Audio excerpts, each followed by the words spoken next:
everyone. This is it. This is our last day of official day of class. You know, you have until 5 p.m. tomorrow, Saturday, to turn in your final project, but today is the last day that you'll be required to log into the site, participate in discussions, and all of that. And I just want to say thank you. I have really enjoyed working with you. I think that it's been a great group. Our discussions have been very productive. And so thank you for being part of this experience for me. I hope that this experience has also been something that's been important, informative, and hopefully provocative and eye-opening for you. A few things I wanted to say in this final video. First of all, I had tried to put another video up at the beginning of this week, and it tanked. It would not upload to YouTube for whatever reason. And so I'm not going to subject you to everything that was in that video, but I do think it's important to mention the number one concept from that, and that is we were talking a lot at the end of the second week and the beginning of this third week about women entering the workforce. And of course this is an important topic, but I think it's important to note that when we're talking about women entering the workforce, women who have been staying at home and then suddenly are going out and getting jobs, we're not talking about all women, right? We're talking about white middle-class women.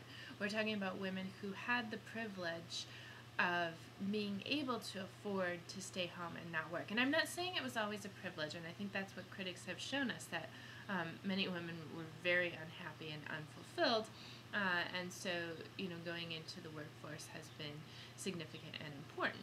But as we think about women of color, women of lower class, women without education, these women often have been in the workforce for all or most of American history. So I just want to throw that out there.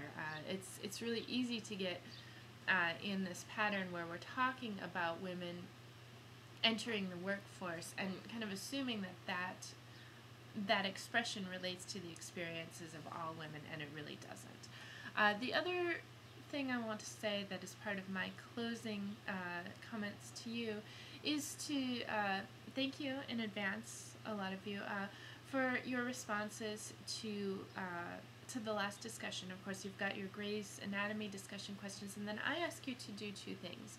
First of all, to choose a representation of a woman and that we've looked at in this class, and to think about why it means something to you personally.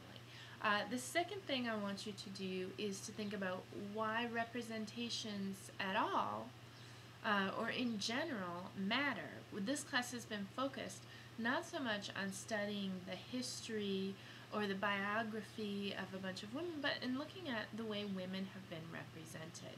And so these last two questions that I'm asking you are requiring you to think in the way that I hope you'll think on your final project. So you're going to be analyzing a representation of a woman, and part of that analysis is going to think about, why does it matter?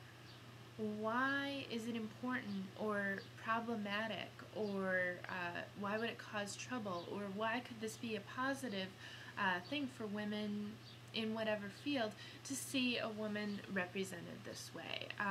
And I think that anytime that you can connect those to your personal experience, that can be especially meaningful. So what I hope that you will take from this class is a new critical lens.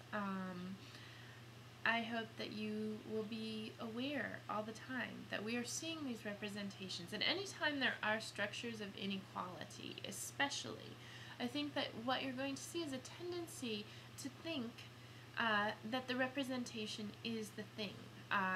We see this with anyone who, where there's a power imbalance, representations of women, representations of people of color. It's often easier to think in terms of representations rather than the actual people that are perhaps behind those representations.